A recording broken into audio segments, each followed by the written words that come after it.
Welcome back in my channel. Now we will start next topic of chapter 3rd, rearing and breeding of sheep. भेड़ पालन और प्रजनन. If you travel to the hill in Jammu and Kashmir, Himachal Pradesh, Arunachal Pradesh, Sikkim or the plains of Haryana, Punjab, Rajasthan and Gujarat, you can see shepherds taking their herds of sheep for grazing. यदि आप कभी जम्मू कश्मीर, हिमाचल प्रदेश, उत्तराखंड, अरुणाचल प्रदेश, सिक्किम के ये जो पहाड़ी इलाके होते हैं, पहाड़ी क्षेत्र, और हरियाणा, पंजाब, राजस्थान और गुजरात के मैदानों की यात्रा अगर की हो या करें तो आप अपन क्या देखते हैं, वो गडरिये जो होते हैं, इनको गडरिये बोलते हैं. शेपर्ड मतलब गडरियों को भेड़ों के झुंड को चराने के लिए ले जाते हुए देख सकते हैं, क्योंकि हिल स्टेशन पे यही पाए जाते हैं sheep. Sheep are herbivorous and prefer grass and leaves. भेड़ क्या होती है? शाकाहारी होती है और वो क्या खाती है? घास और पत्तियाँ पसंद करती है. Apart from grazing sheep, rearers also feed them on a mixture of pulses, corn, jowar, oil cake material left after taking out oil from seed and minerals. In winter, sheep are kept indoor and feed on leaves, green and dry fodder. इस paragraph में क्या कह रहा है ये कि जो भेड़ पालने वाले होते हैं, भेड़ पालक जो होते हैं, वो क्या करते हैं, वो उन्हें हरे चारे के अतिरिक्त दालें, मक्का, जवार, खली किसे कहते हैं? जो मतलब बीज में से तेल निकाल लेने के बाद बचा हुआ जो मटेरियल होता है ना, उसे खली कहते हैं. और खनिज भी खिलाते हैं, ये सब चीज़ें खिलाते हैं. सिर्फ घास ही नहीं खाती भेड़, क्या क्या खाती हैं? दालें, मक्का, जवार, खली, ये सब चीज़ें खाती हैं. तो सर्दियों में भेड़ों को घरों के अंदर रखा जाता है और उन्हें पत्तियां, अनाज और सूखा चारा खिलाया जाता है. Sheep are reared in many parts of our country for wool.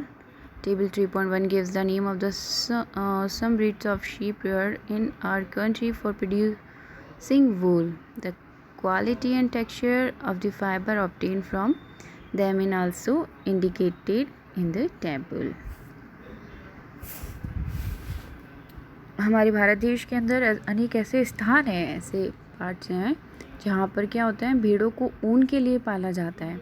उसमें कहाँ कहाँ पाया जाता है, ये इस टेबल के अंदर दिया हुआ है. जैसे अगर हम बात करें लोही इज़ ए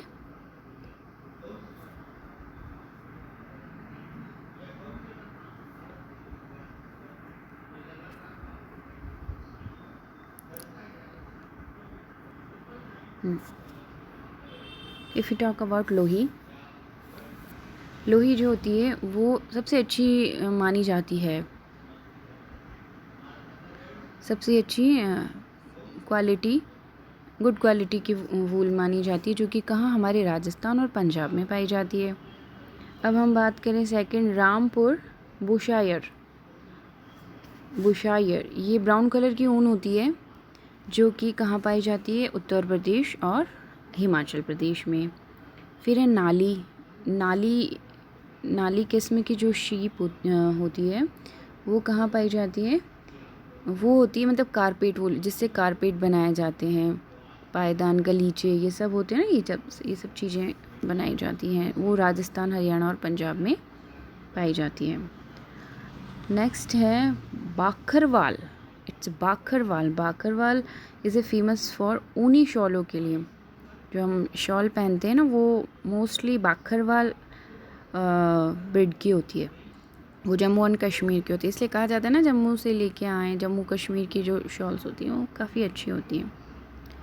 फिर है मारवाड़ी मोटी होती है, वो थोड़ी रुक्ष मोटी ऊन होती है, जो कि गुजरात में पाई जाती है. फिर लास्ट है पाठनवाड़ी. होजरी के लिए, होजरी के जो कपड़े बनते हैं ना वो भी ऊन से ही बनते हैं, शीप की, है ना। वो कहाँ पाई जाती है? गुजरात में। Now, certain breeds of sheep have thick coat of hair on their body, which yield good quality wool in large quantity. As mentioned earlier, these sheep are selectively bred, with one parent being a sheep of good breed. इसमें क्या मैंने video में भी बताया था पहले कि कुछ ऐसी ब्रीड होती हैं शीप की, उनके शरीर के जो बाल होते हैं वो काफ़ी घनी परत में पाए जाते हैं, जिससे क्या होता है बड़ी मात्रा में उसमें अच्छी गुणवत्ता की ऊन प्राप्त होती है, गुड क्वालिटी की। तो ये जो शीप होती है इन्हें सेलेक्टिवली ब्रीड द्वारा उत्पन्न किया जाता है, जिसमें से एक जो ब्रीड होती है किसी अच्छी नस्ल की भेड़ होती है, मतलब उनमें से एक जो होती है वो अच्छी होती है। एक जो इसमें लिखा है ना कि with one parent being a sheep of good breed, जिसमें से एक जो पेरेंट होती है, जनक होती है, किसी अच्छी नस्ल की भेड़ होती है। Once the breed sheep have developed a thick growth of hair is shaped of getting wool. जब पाली गई जो भेड़ के शरीर पे बालों की जो घनी वृद्धि हो जाती है, जब उस पर बहुत मतलब जो अच्छी क्वालिटी की जो हम ब्रीड ली है हमने शीप की, जब उसके ऊपर खूब सारे हेयर्स आ जाते हैं अच्छी क्वांटिटी में, तो ऊन प्राप्त करने के लिए उनके बालों को काट लिया जाता है। Now we come on processing fibres into wool. रेशों को ऊन में संसाधित करना, है ना। अब हमने मतलब अब किस तरह से हमारे पास वो आती है, शीप से तो हमने कट कर लिया। अब शीप से कट करने के बाद वो हमारे पास थ्रेड के रूप में, यार्न के रूप में किस तरह से आती है, किस तरह से उसके कपड़े बनते हैं, कलरिंग होती है ना, वो सब हम इसमें देखेंगे।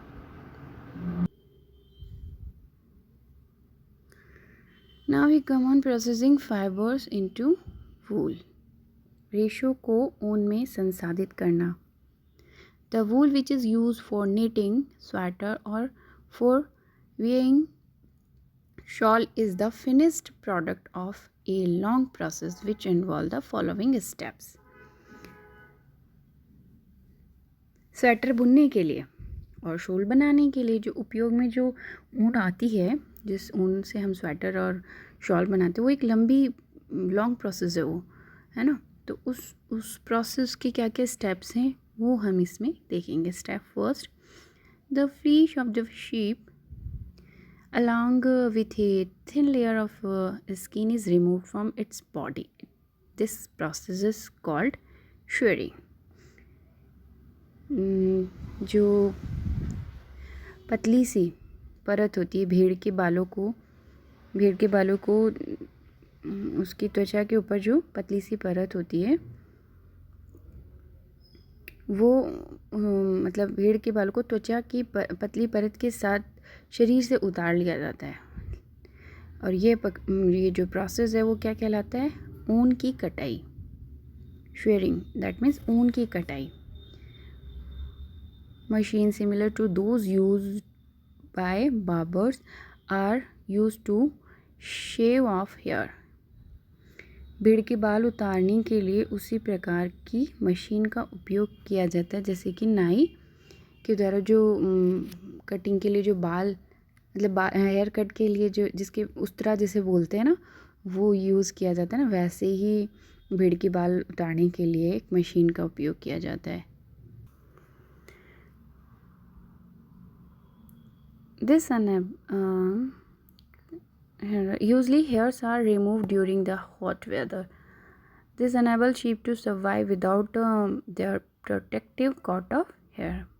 जैसा कि मैंने पहले भी बताया था कि जो बालों की कटिंग है वो गर्मी के मौसम में काटी जाती है ताकि क्या भेड़ के जो बाल होते हैं वो प्रोटेक्टिव लेयर के ना होने पर भी वे जीवित रह सके, क्योंकि वो किसका वर्क करते हैं, हेयर्स, उनको ठंड ना लगे विंटर में, तो ये काम गर्मियों में किया जाता है ताकि वो सरवाइव कर लें। The hair provide woollen fibers. Woolen fibers are then proceed to obtain woolen yarn. This was why this line was our first slide of previous video.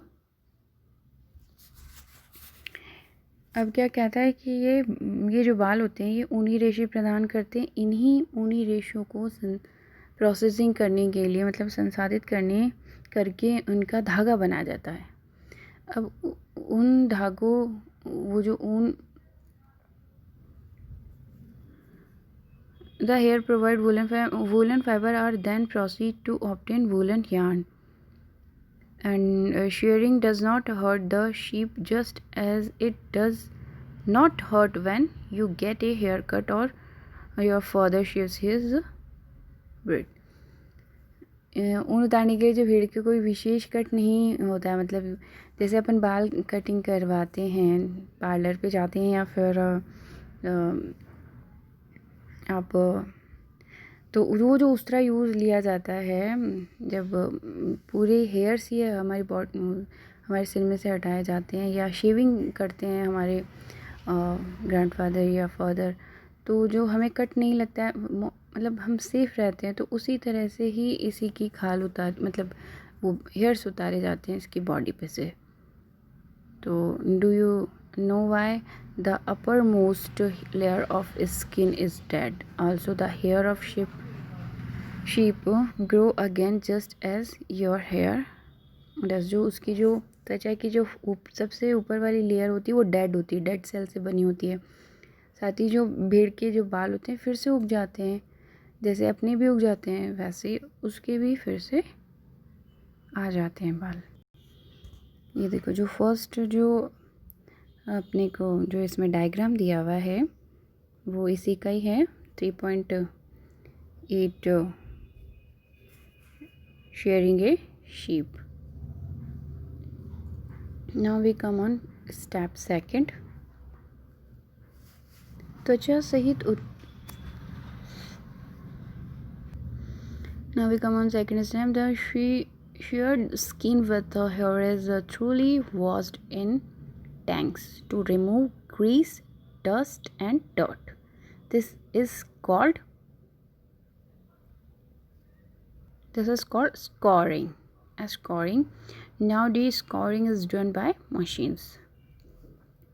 अब वो जो बाल उतार लिए जाते हैं ना, तो भेड़ियाँ जैसे जंगलों में घूम रही है, हिल स्टेशंस पे है ना, तो ऊपर उनके कांटे वगैरह लग जाते हैं, तो जो हेयर्स होते हैं उनको टंकियों में डाल के अच्छे से धोया जाता है, जिससे उनकी जो चिकनाई है, धूल है और डर्ट है, वो सब निकल जाए। इस प्रक्रिया को क्या बोलते हैं, स्कोरिंग। दैट हिंदी में बोलते हैं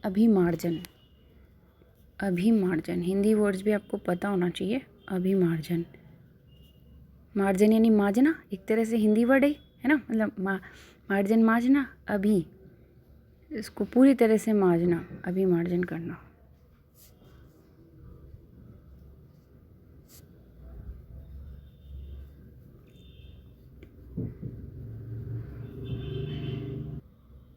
Now step third.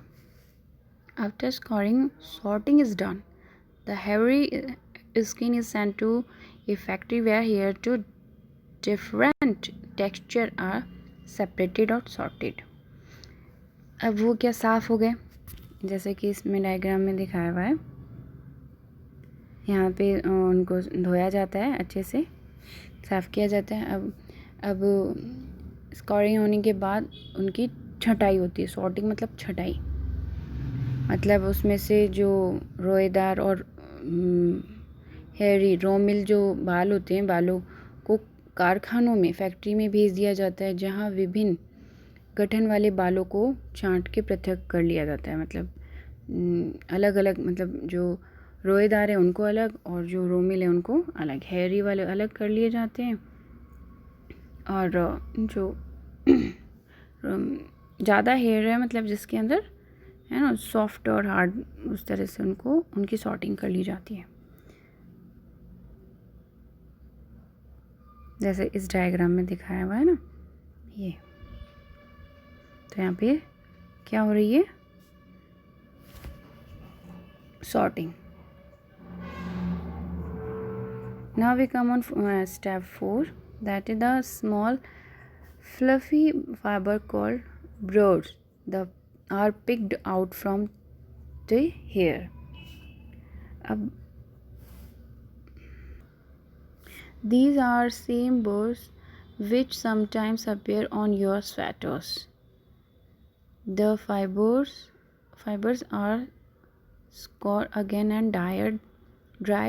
This is the wool ready to be drawn into fibers.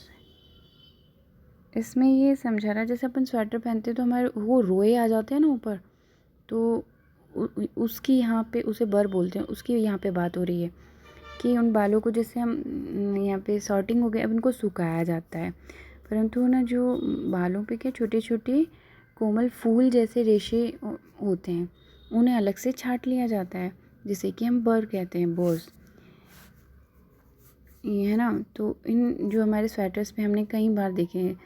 इसके बाद क्या होता है, इन रेशों को है ना फिर से इनकी अभिमार्जन यानी आपका स्कोरिंग किया जाता है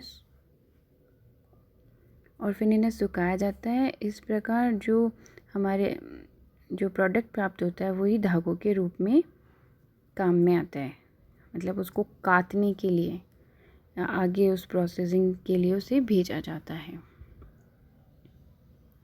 this is wool ready to drawn into fibre. ये जो हमें इस प्रकार के जो प्राप्त उत्पाद ही हमें धागों के रूप में काटे जाने के लिए उपयुक्त ऊन होती है। अब वो कैसे करते हैं ये हम देखते हैं। Step 5 is the fibres can be dried in various colors as the natural fleek of sheep and goats is black, brown और white। अब रेशों पर क्या होता है, रंगने का काम, रंगाई की जाती है, उन पे कलर चढ़ाया जाता है, क्योंकि भेड़ और जो बकरी की जो सामान्य ऊन होती है वो क्या है, तो काली होती है, भूरी होती है, सफ़ेद होती है, तो उन्हें कलरिंग की जाती है उन पे। अब लास्ट स्टेप है the fibres are straightened, combed and rolled into yarn. The longer fiber are made into wool for sweaters and shorter fiber are spun and woven into woolen cloth. जो last step है इसे हम कहते हैं railing. ये rolling को इसे rolling बोलता है, कोई रेलिंग बोलता है, ये रहा यहाँ पे रोलिंग है, रेलिंग इसको बोला जाता है। अब जो इसमें सीधा रेशो को सीधा करके सुलझाया जाता है, फिर उन्हें लपेट के उनका धागा बनाया जाता है। जो लंबे जो रेशो होते हैं उनको स्वेटर के ऊन के लिए उपयोग में लिया जाता है, और जो छोटे रेशो होते हैं उनको काट कर ऊनी वस्त्र बनाने में उपयोग में लिया जाता है। Short fibres are spun and woven, मतलब काट कर इन्हें ऊनी, मैं जो वर्ड बोल रही हूँ वो काट नहीं है, काटना हिंदी वर्ड है इसका, काट कर ऊनी वस्त्र बनाने में, बुनने में काम में लिया जाता है। तो thank you. This process here complete, it's complete in 6th step, shearing, scouring, sorting, cleaning of burr, ये इसी में आ गया है, डाइंग एंड रेलिंग या रोलिंग। Thank you friends.